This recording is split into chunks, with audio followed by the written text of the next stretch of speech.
This speech exposes the harsh reality of America's gun crisis. Profits prioritized over lives, while children and communities pay the price. A powerful call out of corruption, violence, and hypocrisy. Watch the clip, then stay tuned for my opinion at the end. The iron pipeline that is Florida, Georgia, South Carolina, North Carolina, Virginia, Pennsylvania, and honorary mention to Ohio, where 70% of likely illegal trafficked guns found in New York City come from. There's no discussion about gun violence in Chicago without talking about Indiana. Because the violence and the mothers that we have to comfort are losing children due to the guns and the carnage and the lawlessness unleashed by those states. I move on. Every week in recent memory, we have had at least one mass shooting. Ms. Pringle, you are the president of the National Education Association. You represent teachers. Between 2009 and 2018, how many school shootings did the United States have?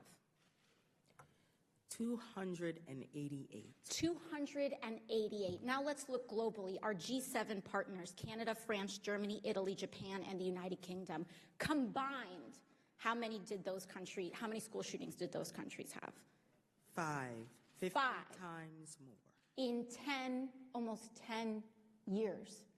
288 versus 5. This is not normal.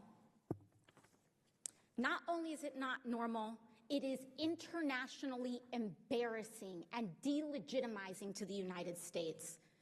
Because for all the billions and trillions that this body authorizes in the name of national security, we can't even keep our kids safe from their schools being turned into a war zone. Now let's talk about why. Let's talk about one thing more important to lobbyists and the gun industry than children, than houses of faith, than human beings. Let's talk about profit. Mr. Suplina, in 2020, 22.8 million guns were sold, reflecting a 64% increase from 2019, correct? Correct. In 1 year. And across the board, gun manufacturers and ammunition companies began to see record profits. Is that right? That's correct. Now let's put that into context. In 2020, again, more than 45,000 Americans died by gunfire, reflecting an almost threefold increase from 2015. Are those statistics correct? That's accurate. So in your view, are you seeing a correlation between gun profits and gun deaths in the United States? Yes. This is about blood money.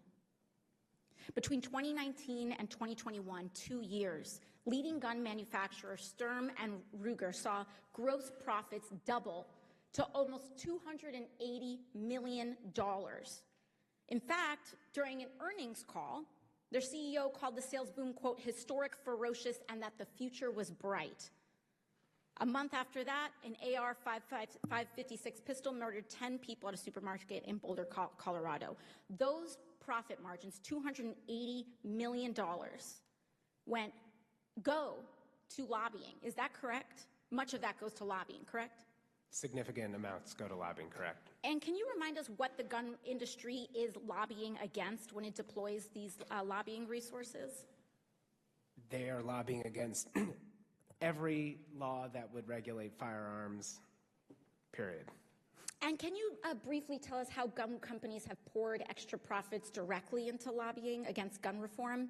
And as an advocate in this space, what have you seen? Just rattle off some of the measures that they have, just a few that they have lobbied against. They've lobbied against background checks, which on all gun sales, which would, in fact, as was mentioned earlier, allow for the would-be criminal to obtain a firearm from a law-abiding citizen without a background check. The criminal would be breaking the law, but we could stop that. They've lobbied against red flag laws, which would temporarily deprive, after due process, firearm from somebody who poses a threat to themselves or others. That is a court adjudication. Thank you. Everything. Thank you very much. We cannot normalize mass shootings as part of everyday life. The numbers compared to other countries show how broken the system is. Lobbying money should never outweigh the safety of children and families. Real reform is the only way forward. Enough excuses, it's time for action.